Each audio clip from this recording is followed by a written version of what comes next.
Here's a question about NIL. Really interesting. I think some of you may be bored by NIL, but I want you to pay attention here. It's not always going to be the way it is. So the question is, what is the end game for NIL? Meaning, where does it settle? Will we see almost all Power 5 teams have rosters with every player getting paid one way or another? I see that it starts with quarterbacks, receivers, and other expensive position groups now, but I can see full teams in the future. So I'll answer the question first. Yeah, I think we will get to a place where most Power 5 football players are making at least some kind of money because they are college football players.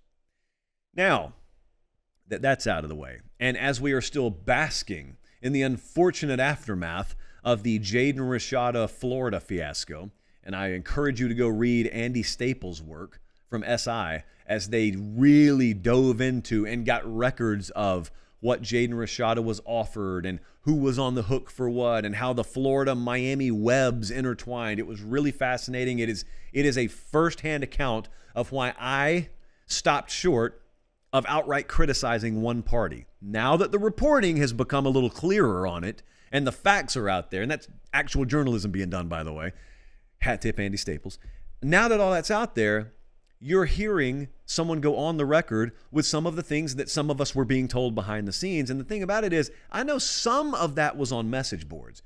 There was no place on any message board where every detail was accurately put together.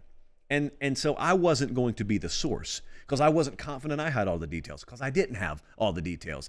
That's why I was hesitant on the Jaden Rashada thing. So anyway, back to the question that was asked. I think you need to bookmark the Jaden Rashada Florida thing because I think it's impetus for change, and I think it's impetus for a lot of people realizing we have got to get this in order. There is no way we can let this become the norm. Now, I have shared with you before, and I'll share with you several more times, where NIL is going. It's going to be for the betterment of the sport. It's going to be for the betterment of you, the fan, and the player at the same time. We just have to go through a rough patch to get there. We used to have to travel by wagon across the country. We had to go get trapped in the Sierra Nevada mountains in order for eventually us to create transcontinental travel that got us from New York to LA in 6 hours. Eventually, things got worked out for the best, but it wasn't without a hiccup or 10. And NIL's the same way. We're going through the hiccups right now. We're going through the hiccup phase. Eventually, this sport gets its act together. Since the question was, what is the end game? Eventually, this sport will get its act together, and it will get its act together via group licensing. I've used this example a few times, and I'm going to keep doing it. Group licensing is the name of the game. Right now, when you think of NIL, you think of what is the Pate State Collective paying their inside linebacker.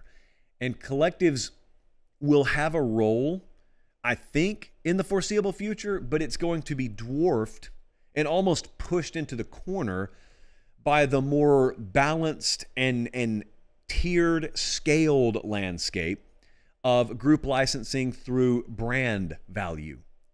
And there are two compartments that I try and remind you guys to think about in NIL. You got roster value and brand value. And you don't hear this talked about much, but I promise you will. We are ahead of the curve on this. I promise this is where this entire thing is going. Roster value is kind of what you're seeing in NIL right now. And that is, how much do we think this player is worth to play football for us? That's why a quarterback would be worth more than a wide receiver, worth more than a running back, etc. Brand value is, how much will Hardee's pay me because I'm a high-profile player at the University of South Carolina? Two different things there.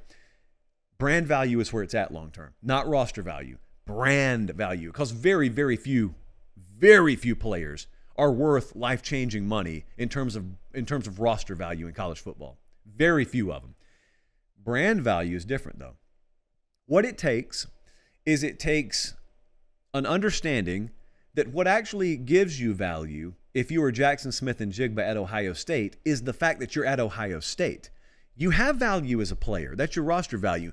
But the brand, you rubbing up against that Ohio State brand, you wearing that scarlet and gray helmet and that uniform, and you having Ohio State next to your name, an entity that was worth hundreds of millions of dollars before you were ever born and will be long after you've retired from the NFL. That's where the value is. Well, here's the thing. That's a good thing for you. It sounds like that's a bad thing for the player. No, that's going to be a good thing for the player. Here's what it'll mean. If I'm a high school wide receiver in 2028 and I'm looking around and I'm asking myself, I wonder how much I can make. Right now, it's a crapshoot. Right now, I'm listening to offers from collectives and it's like a bidding war. Down the road, here's what it'll be. It'll be like the Learfield IMGs of the world handling group licensing and pooling together the Chevys and the T-Mobiles and the Verizons and the Doritos of the world. And there are group licensing deals facilitated through rights holders, media rights holders. And that sounds boring and convoluted. Here's what it means. It means there is a huge pie at Ohio State. And I know if I'm a wide receiver, before I've ever committed there, roughly how much brand value I'll be worth there through group licensing. It's almost like the NFL draft, kind of different, but kind of similar. When I'm in the NFL draft and I get drafted 23rd overall, I'm a left tackle out of Wisconsin, I go 23rd overall. There's not this massive guesswork as to what I'm going to end up making my rookie year because it's very scaled, it's very tiered. I think college football will be shaped the same way. So the players, every one of them is going to get paid something. But it also won't look remotely like the Jaden Rashada thing just looked. Now, in that world, please understand what I'm saying. There will still be superstar players. There will be players like a Bryce Young this past year that above and beyond their raw brand/roster value just for the college level have a name that resonates to the point where they can sign their own individual brand deals. That will always happen. But it's not going to be the recruiting inducement like it is right now.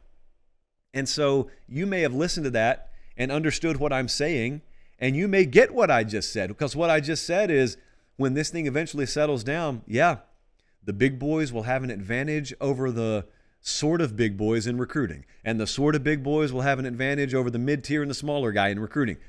In other words, what I'm telling you is the sport will resettle itself the way it had already become constructed. The net result is just players will make some more money. And here's the important kicker. The universities will make a lot more money.